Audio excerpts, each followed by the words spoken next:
Good morning, everybody. Welcome to episode 16 of Hot Takes Party of 4. How's everybody doing today? Morning. Fantastic. How are you? I'll introduce myself for those who are new to the show. I am Gabriel Jordan, Alpha Broder rep out of Las Vegas, Nevada. I'm Madison Mastro, and I'm an Alpha Broder Prime rep in Chicago, Illinois. I'm Kimberly Myers, and I am our outside territory manager in South Florida. And I'm Chris Thies, outside territory manager, Minneapolis, Minnesota, and central northern Wisconsin. So now, how did half of us have different job description or job titles? I don't know, because we keep changing our job. I honestly don't even, I have to look at my email signature to see what we're called these days. I think it's a territory account manager. I don't But think so. I could be wrong. It has the word executive in it now somewhere. For executives. Ooh. I like it. I'll run with that. mine doesn't have executive in it. Well, then Well, you Chris, there's a reason for that. We were supposed to keep that quiet from Chris. Dang it. Okay, so essentially we're outside sales territory executives. It's slightly better than janitorial services or something. I like the executive. I'll take it. Yeah. Yeah, that works. So I am on the road in lovely Phoenix, 100 degrees yesterday, 101 today. Oh my gosh. I just got to say for the record, doing a meeting in 100-degree weather when the client is being frugal about the air conditioner and having a mask on is taking a little getting used to. But what do you? Wow. Yeah. I would not do well in that heat. Every time it's hot. Have you guys seen Mrs. Doubtfire when she goes, "Oh, I'm melting like a snow cone in Phoenix"? Every time I'm out in the heat, I say it. And Gabe, you're actually in Phoenix, so funnier today. But that's where like it's dripping off her chin, right? Yeah. Like it's coming off. One number two. What a great movie. Oh man. Thanks for laughing with me, guys. That is a great movie. That is a great movie. It is good. Well, I'm glad you're traveling. I'm not traveling today. I'll be traveling tomorrow. But guys, this is episode 16. As Maddie would say, we got our permits today. We can drive. We're hitting the road. Clear the road.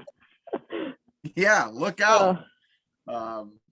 But we thought every week, all of you who are listening, or those of you who aren't listening, and will watch later, we have prepared questions every week, and we go around. So this week we decided we're going to do something a little bit differently here. We're going to try to evolve the Hot Takes Party of 4 podcast. We want to talk a little bit about specific topics. So if you like it, let us know. If you have a topic you'd like us to research, talk about, put it in the chats or the comment section. But we're going to kind of kick it off this week with a topic near and dear to all of our hearts. We want to talk a little bit about inventory challenges and labor shortage out there in the promotional products market. So, you know, when we think about today's landscape with importing and custom sourcing across seas and the pandemic last year and people changing their buying habits and stuff like that, not being able to predict or forecast, it has thrown the world we all live in for a gigantic loop or question mark. So what do you guys think about what's happening out there right now with inventory challenges in the marketplace? What are we hearing? What do we know? Anybody want to chime in? Yeah, I'll jump in. I mean, I think most of us understand where we are. To be frank, I think 2 months ago, I thought, by summer we should be a little bit better, and we may be worse off than we were. In talking to some of our great partners, it looks like the reality is maybe end of the year, beginning of next year before we really get through this. So we as outside executives, we need to manage our clients' expectations. For the most part, clients are understanding. They're learning, with the exception of some that listen. It's our reality. It's where we are right now. There are inventory challenges on the hard goods side, on the soft goods side, and we're going to be in this for a while. So we need to. I think we all need to understand where we're at and be patient. We as reps and our clients as they're in their positions as well. So if we could all be a little understanding, I think that would help this go a little bit smoother, right? Yeah, I think that it always helps when things that are happening professionally and industry wide are also occurring in the world around us. It puts it, I think, into a better perspective. And solely, I believe that is because it's easier to explain then to the end user. They know if they're having struggles getting toilet paper or gasoline, why it makes sense that we're having struggles getting their, black hoodie or what have you, because it's happening globally, not just within our pocket corner of the world. And at the beginning, a lot of our mill partners shut down, and when they turned back on, they started to produce face coverings and some PPE items. So that kind of put a pause on their normal inventory and has kind of transitioned into their inventory position that we're seeing today, which is slightly barren. But like you said, Gabe, I was expecting beginning of summer things would start to look up, but it's happening across the globe, and it's not just apparel, it's not just hard goods. And Kim, you make a great point when you say there's a shortage of toilet paper. There was shortage of car parts and gasoline and all this other crazy stuff, and it's easier to explain that way when you kind of put real life perspective in front of our customers, so they can talk to the end users in a way that's more understanding than just saying the cut and sew facilities were shut down. So yeah, sorry, go ahead. Go ahead, Kim.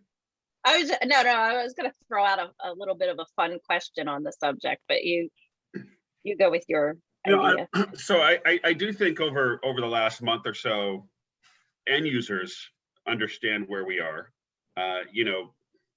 2 years ago, you tell them, hey, we don't have this particular fleece hoodie in stock. And it's why I can't believe you don't have that in stock. Now they're compromising. What else do you have? Do you have, what are my alternatives? And we as outside reps, it's our job to find those alternatives. I had a funny situation yesterday where somebody wanted a kind of a crop top piece, and there's not a lot in our line. There's not a lot in the industry, and we didn't have it. And as you start to go through alternatives, it goes from a crop top to a tank top that's cut in half to I don't have that, but I have a fleece hoodie. You start evolving and you go down the line of what else do we have? I don't have that. I don't have anything close to that, but I have this. But the end user in the end is like, I understand. I was kidding about the fleece hoodie. Obviously they don't want a fleece hoodie, but they ended up going with the t-shirt.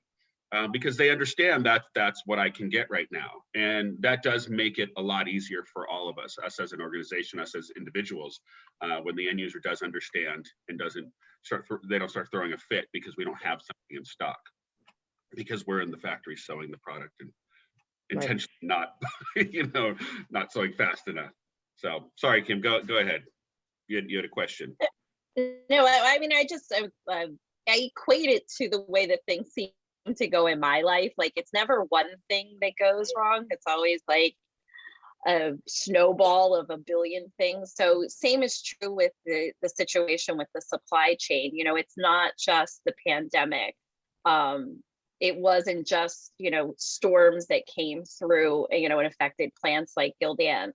It's not just the logistics and the ports and and all of these. It's the snowball of effect that are continue to amplify it and make it worse. My fun question to you was kind of not really fun, but curiosity wise, what shortage have you found that has affected you personally right now in the world? Like I had no idea. Right now we're struggling to find chlorine for our pool. There's a shortage in chlorine tablets for the pool. So people are doing what they did with the toilet paper. They knew this was coming. They're hoarding it, and then they're selling it online for astronomical amounts of money. So have you guys come across anything like that? Before you answer, so Kim, so I wonder, are you saying that there technically is no shortage? It's people, these rumors start to spread and people start overbuying, as I thought happened with the toilet paper. Yeah, no, apparently there was I guess a plant who's the primary supplier in the United States in Louisiana that had a fire. So when word of this came out and they said this potentially could be a shortage, opportunists took the chance to then go and stockpile. So it was kind of like what we saw with the gasoline. If people didn't run out and buy, their Publix plastic bags full of gasoline and put it in their trunk, we wouldn't have had that little hiccup, for instance, in the state of Florida. Yeah, everything was fine if everybody just bought gas in the manner that they normally would. So I don't know, I'm not an expert in chlorine, but I have to assume it wouldn't be as bad as it was if Joe down the street didn't have a storage unit full of all the chlorine in the whole entire area right now. So I think it's a double. People find out a little bit of information and then take the opportunity to seize that, to make some additional dollars.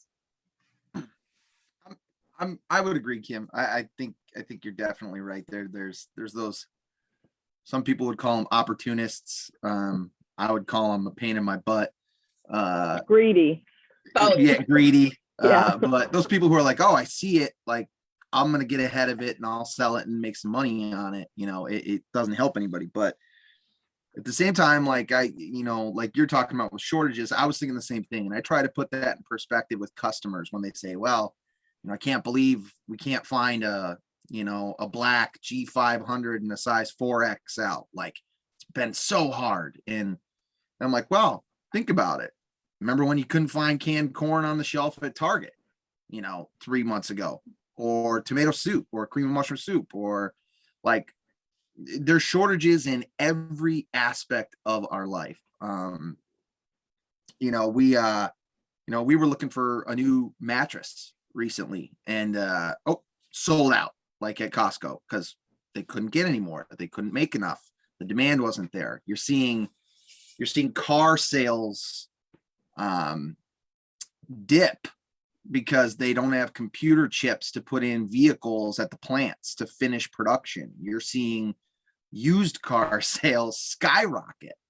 Yep. And the value of your car go up because there's a shortage of vehicles in the inventory pool. So I think when we talk to our customers and you bring up these real life scenarios every day and you go, and you're wondering why we don't have a t-shirt in stock, like this is a global issue for everybody.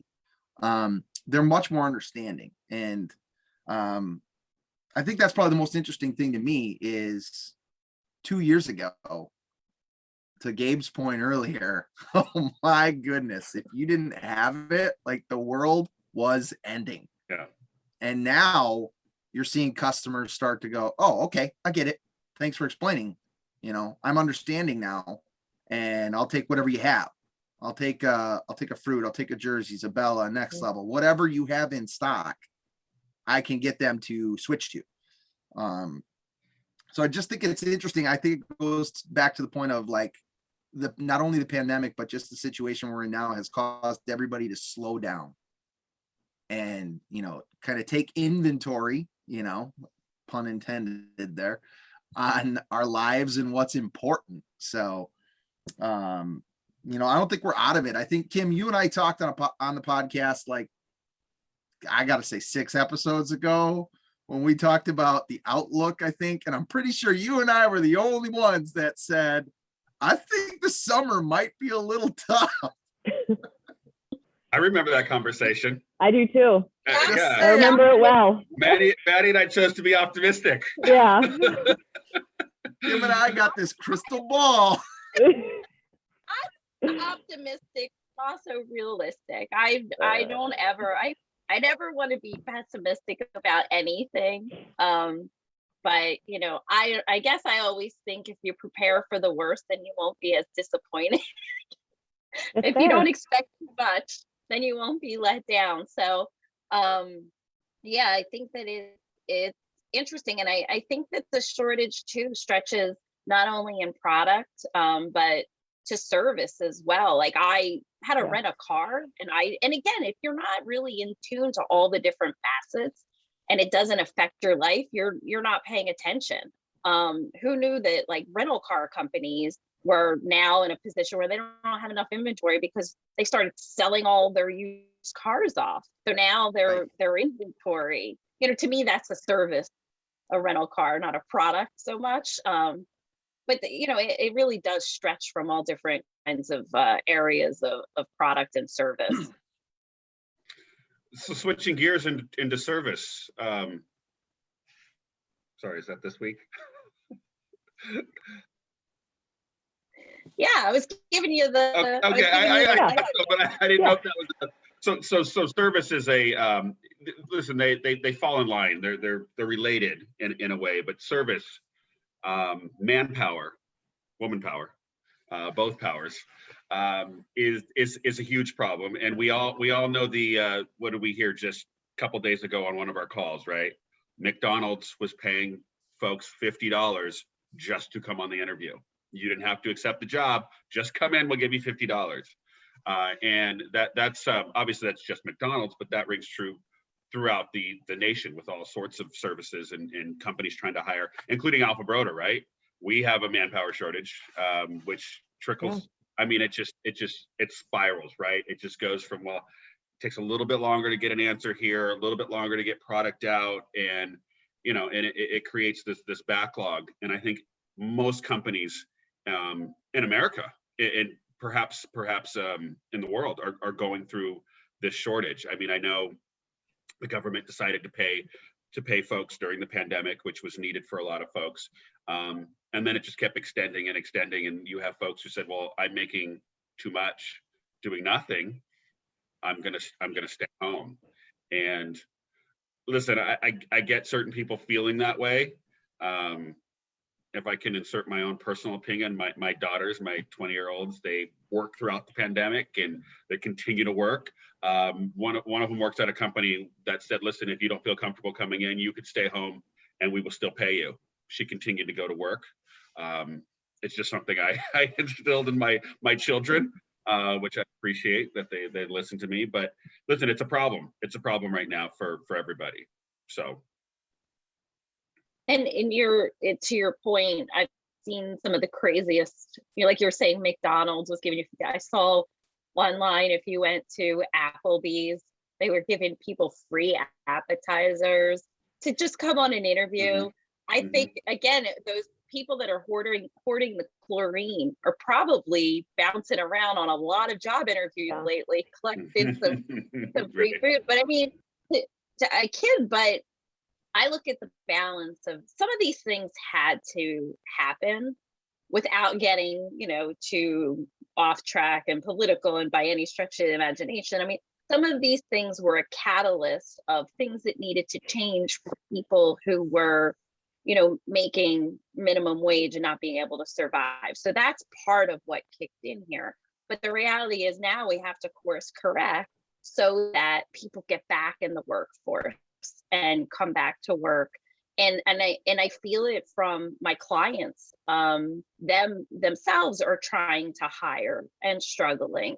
And, you know, it's interesting when we, you know, a big company like Alpha Broda Prime are in the same boat as, you know, a smaller, maybe mom and pop screen print. We're struggling as well. And when you see it in industries like the restaurant industry, I know I was reading in Philadelphia, a lot of restaurants were offering like a $500 signing bonus, right, for people, or Wawa, you could make an extra $500 to come and run the cash register. I don't know. I look at like my younger self, I would have been running out, to get a job, because when all of this comes to an end, then the employee is not going to be in a position of power. The employer is, because then everybody's going to need a job. So why not take advantage as an employee, a potential employee now, before everybody else is in that pot? Just again, my personal perspective. Kim, I think that's a good point, because what you said, everything's going to come to an end. We have the surplus of jobs right now, but when the government stops funding this, which there is an end date, I think it's September, whatever it might be, and it's different for each state, but people are going to look, they're going to say, I need a job, and there are jobs out there, which is great. And to your point again, and not to be political, but certain companies decided to raise their base pay, which may or may not be needed for some people. It is definitely needed for some, maybe not for others. But now the base pay is at a certain place where one could say, you know what, I can go work and make that an hour, $15, $16, $17 an hour, where it used to be $11, $12 an hour. So I think you have a good point. It's correcting itself, and maybe in the end, we'll be in a better place as a country. Again, I choose to be optimistic. In this scenario, I do as well, Gabriel. I do as well. Yeah, I think I agree with all your points. I think it also lends just to some clarity in the industry that, we're seeing on the hard goods side of the business, a labor shortage across the country. Hard goods suppliers are out 13 to 20 days on lead times, not because capacity is that much higher than it used to be, but because it's hard to get, workers to come in to run the machines, to do it efficiently and in a timely manner. So you're seeing those lead times get spread out and affected across the country, from, even on the prime line side to hit to leads, all of those. On the apparel side, you're seeing the same thing in our distribution centers. You're seeing it across distribution centers from other competitors in Sanmar and some of the other big guys, where, it's getting harder to pick all the orders on time and get them out the door, because we're not running at 100% capacity from a labor perspective. So, we talked about that on the AB Pulse call, 2 weeks ago, where, we're taking referrals. We're looking for people to fill every distribution center we can. So, I choose to be optimistic as well. It's going to continue to get better, and over time, but it doesn't make it any easier for the present right now. So. Well, and the type of order that's coming in has changed too. Right. So, like for us, as a blank wholesaler, it's I keep telling customers the quantities of a lot of orders are going down, but the quality of the product is going up. So people are spending perhaps the same amount of money, but they're not buying, the large bulk buy. They're buying a higher quality product. And I think that that's coming across in retail as well, where people want to have less but better quality. Sorry, Maddie, you sound like you were going to say something. I didn't cut you off. No. I was just going to say the labor shortage is going to just take time to fill these positions, because it's not, you don't just pick somebody off the street and they know how to do the job. Like, you have to train them and teach them about the business and make sure they're doing everything correctly. And sometimes it doesn't work out and they leave 2 weeks in, and then you have to fill it again. And, it's filling these labor shortages on the hard goods and the apparel side isn't, not that finding somebody to run a cash register is easy, but this is a little bit more difficult than, finding somebody to work at possibly a McDonald's or an Applebee's. Flip a burger. Yeah, right, right. You didn't interrupt me, Kim. You're good. So Wouldn't know. I've never flipped a burger in a restaurant or worked it as a server, because there are jobs I personally looked at and was like, I would never want to be a server because people are people. And that seems like a really difficult job. I tip well, is what I'm saying. Right. Yeah, I was a barista. I was never a server. That is a job that is very thankless, very hard, and I don't think I'd be able to do it without crying. Did we there he is. There he was. Did we lose our Chris? Is that just me not seeing Chris, or does everybody? I don't see him. No, I don't see him. There he is. There he is. There he is. So, Sorry. you know, there he was. Listen, the conversation. I hear feedback. There we are. Yep, I got it. Is a very real conversation, right, for all of us. I just want to put things in perspective. These are first world problems. You know, not having enough chlorine for our pool. You know, let me get some more tissue paper just in case this huge box of 57 I run out. You know. So listen, like I said, they're real problems for us. I get that, but in reality, if you look at our problems, a surplus of jobs. You know, the things we're running out of, our favorite snack, maybe it's not on the shelf right now. I can't go get it. Well, you can't pick from the other 1,000 other options that you have. You know, if you look at the world as a whole, we still don't have it that bad. I think we're doing all right. You know, everybody listening to this, for the most part, I think, you know, lives their life and buys their food and probably has a job. And if you don't, there are many jobs out there, so go get one. So, you know, first world problems. That's all. It's so true, Gabriel. Anybody who follows me on Facebook, now you're making me feel bad about myself. Anybody who follows me on Facebook, like, I could not find McCormick beef stroganoff packets for like months.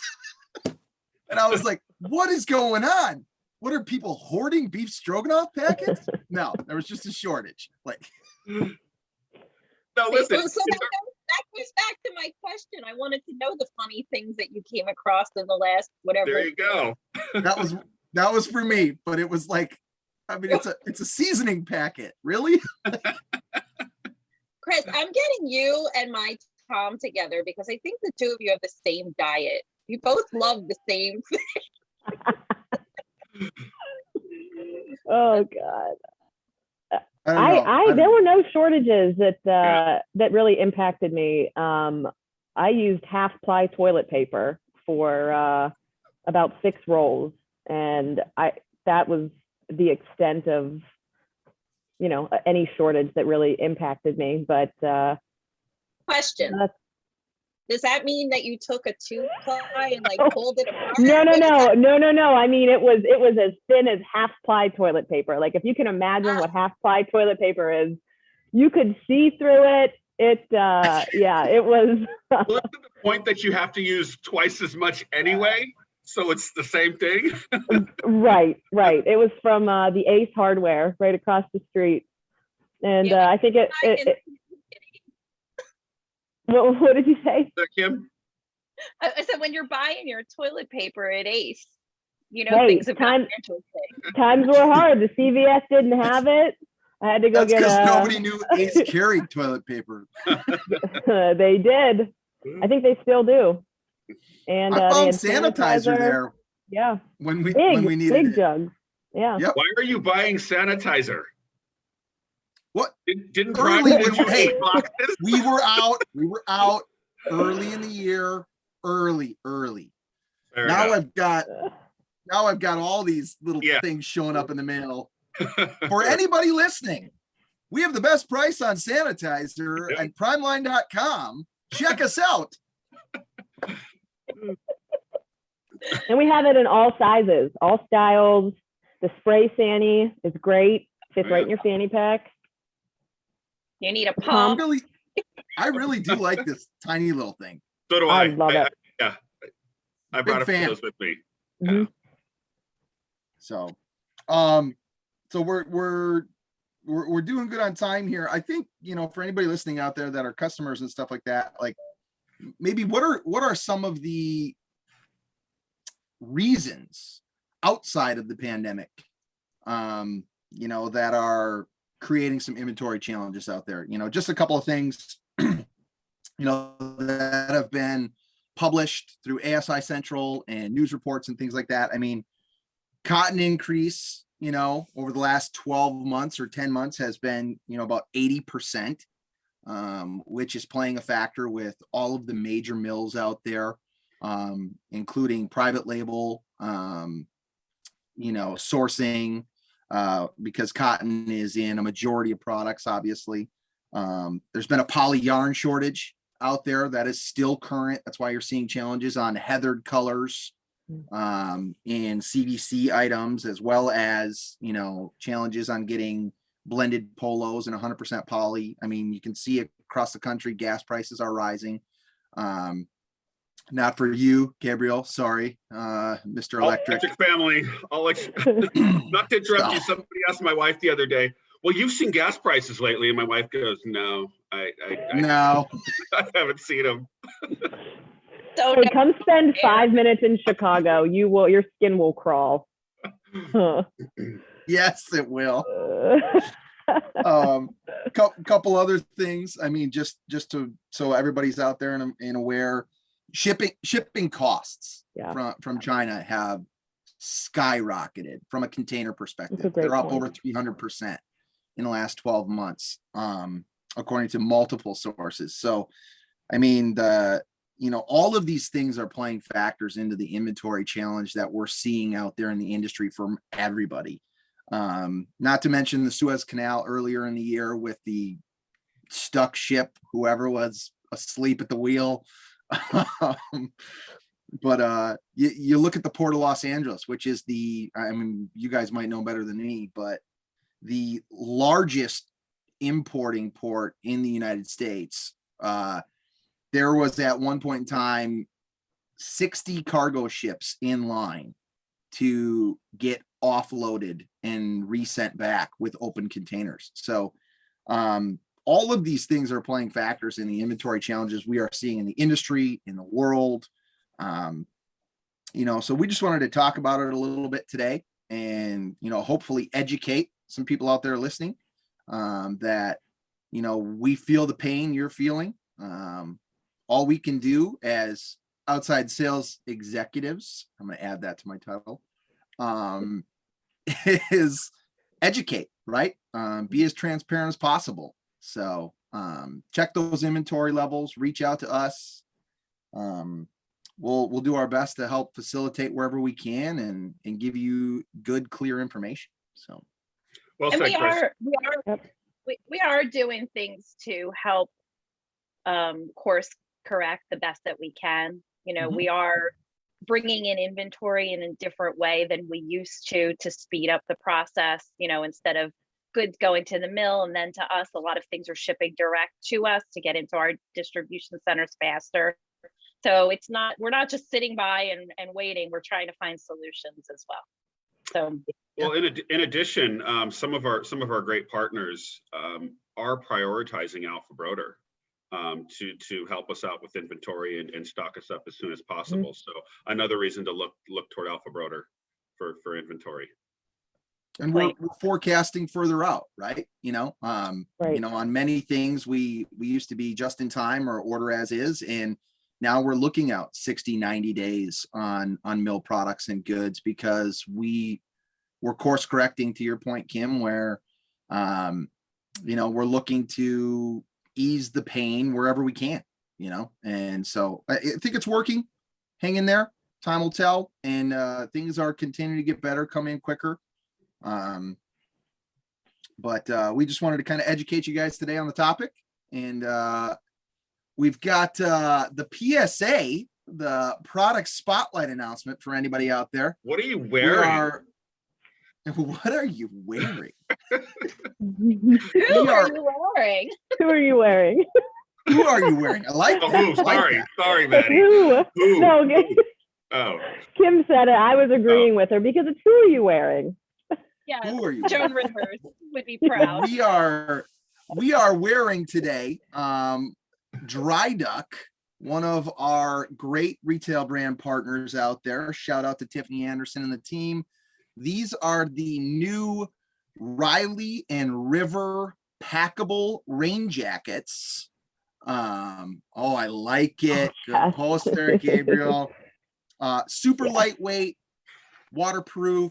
This is brand new in the line. This will be a full line item this fall in the Alpha Broder assortment. It will be available for drop ship on the website here shortly, any day. Right around a $50 MSRP. I don't know about you guys, but rain gear is like the new soft shell out there. You're seeing it everywhere. And packable makes it efficient and super lightweight. These are super lightweight. Yeah. Roll away, stowaway hoods. I love the hood. This is such a great piece. I opened it up and I was really, really impressed. I told Chris before Kim and Gabriel joined, this is going to be my new staple piece. I love it. I absolutely love it. Thank you, Kim. It's awesome. I love that it's Florida friendly too, because Dry Duck tends to be a lot of heavyweight pieces. This piece will do well in the warmer climates. Wouldn't you agree, Gabriel? Absolutely. I'm in Arizona. It's 101 today, and I've got it on. It's nice and thin. It's lightweight. Yeah, and I love if you look at the ladies. That's the same piece. Kim looks like a fashion model, and Maddie's just bouncing around the house. Just chilling, yeah. It crosses as both. So dress it up, dress it down. Take it on walks with Hamilton in rainy Chicago. It'll be perfect. So we'll get a picture soon. We'll get a picture soon. Nice. Lots more to come from Dry Duck this fall. We're adding several new items from their canvas line, the rainwear, obviously, some new color ads. Check them out. They're one of my favorites, near and dear to my heart. So thank you for sponsoring us today. Mm-hmm. Thank you, Tiffany. Thank you, Kim. You're the best, Tiffany. I think it's time for OG question of the week. Yeah, let's have a little fun. Nothing about work. I'm trying to pick which one I want to do. Our favorite subject, food. We love food. All right, let's do that. What is something that you would eat as a kid that you would never eat today? I know it's a tough one for most. For me, it's not, because everything I'm like the opposite end of the spectrum. I think everything is too sweet, as my daughter would say constantly. When I taste anything she's eating, I make a face and she goes, "What, too sweet?" So there's a lot of things as a kid that I taste now, like for instance, sugary cereal. If I ever see it and I'm like, "Ooh, I used to love whatever it is, Fruit Loops," and I'll take a little bit and put it in my mouth, and I think to myself, how did I ever eat that? My teeth hurt. So is there what would you all have eaten as a kid that you perhaps would not eat today? Chef Boyardee raviolis and SpaghettiOs. I'll still crush spaghetti. Raviolis in the can, forget about it. My great grandmothers and my grandmas are just so upset that I even ate those as a child. I agree. Yeah. No self-respecting Italian ever eats any pasta out of a can. No. Both grandmas are going to drive up here and punch me right in the mouth for saying that. That's funny. That's funny. That was a good question, Kim. This goes back to when I was really little. Chicken a la king. Like it was like gravy, chicken, peas. I was like a packet when I was a kid at like daycare that I loved. Like you like warm it up over a piece of bread. Like, and now I look at it and I'm like, oh my God. Never heard of it. Looks like baby food. Just look it up. Chicken a la king. Okay, I'm looking it up right now. Don't look it up. So originally, I was going to say not much, because I didn't eat anything as a kid, and my taste buds evolved. But there is one thing that I did used to eat as a kid that I wouldn't touch, and that is a bologna sandwich. What, Yeah, I why? know, Chris. Chris loves bologna. Oh my gosh, do you know bologna? Have you seen bologna? Have you touched bologna? My bologna has a first name. It's OSCAR. I can't believe they sell that stuff and people actually buy it. I used to put mayonnaise on the bread, and then sometimes you'd slap some cheese on there. No. Do you eat it with the skin on? You'd peel the skin off. No, you get skinless. Ah, come on. No, I yeah, don't- there's still like an outer. Thing. Yeah. I was gonna say if you buy the cheap stuff, but I think all bologna's probably cheap. Yeah. I buy the expensive bologna. Is that solely because you know what it is versus how it tastes? Oh my gosh, no. Taste it. Have you tasted it recently? As No, an adult? not recently. I Oh, the mean, Delicious. like we. I'm such a disgusting person. I know. right? No, you're not. You know what, Kim? You might have a point. It might be in my head a little bit of what it is, and that's why I don't Because like it.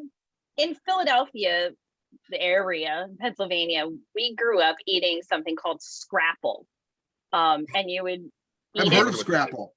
You would eat it with breakfast, with your eggs. And my grandfather, my pop-up, would make it for us, and we would eat it up. And then you learn what it was. And I can't say that it tastes bad, but it's the thought process, and it's called scrapple. So Scraps. It's a It's the scraps, right? product, Yeah. right, Yeah. right. You're picking up the eyes and the bones off the ground and grinding it up. Come on. Come on. You mean to I tell me don't- there's no bones in there? There's bones, There's cartilage. Guys. Oh, so I'm man. gonna go out on a limb and say you're not a fan of spam either. Get out. Oh, God. I've Listen. never had spam. Oh. Hey, Do you know at Spam. McDonald's in Hawaii, spam is on the menu? what state is known for spam? Hawaii. Hawaii. But where did it start from? Like Minnesota or something? Yeah, okay, Minnesota. there you Oh, go. no. Chris is like, I had spam last night. Anything that makes that noise out of a can. No. No. I have never had spam in my life. I don't even know. I have no idea what it tastes like, but it looks like dog food. Tastes about like that. Slice it up, throw it in a pan for your breakfast. It's just like Scrapple. Like crap. Tastes like scrap. Oh, Nice boy. Good question, Kim. That's a good question. Good OG question. Oh, man. I knew some Like- fun would come from it. We're gonna have to redeem ourselves with like favorite food, like in the future. Yeah. That Scrapple conversation. We always talk I've about never our tried it, favorite- but I would eat fried bologna, So good. but yeah, I don't know. I can't stop thinking about it now. On the spectrum of foods to eat, there's so much better food than fried bologna. You can fry a Oh piece my- of ham. You can fry a piece, Fair. there's so many things you can fry that would taste better than bologna. It's like number 1,380 on the food spectrum. Why would you go to that? Let's just move all the way to the bottom of the line and buy the bologna. Oh my That's what I don't understand. God. We'll never know. I We'll never don't- know what yeah. people do what they do. No, I don't have an answer. I love it. Oh, man. Oh, that is good. That is That was a good question, So, Kim. Cool. great question. We are arriving at the time here. Thanks for everybody tuning in. This has been episode 16 of Hot Takes Party of 4. Tune in next week. We'll have another new topic. We're going to see if we can keep this topic scenario going. We'll have a new PSA in line. But until next week, stay warm, stay safe, find some inventory. We'll see you later. See you Peace later. out. Bye.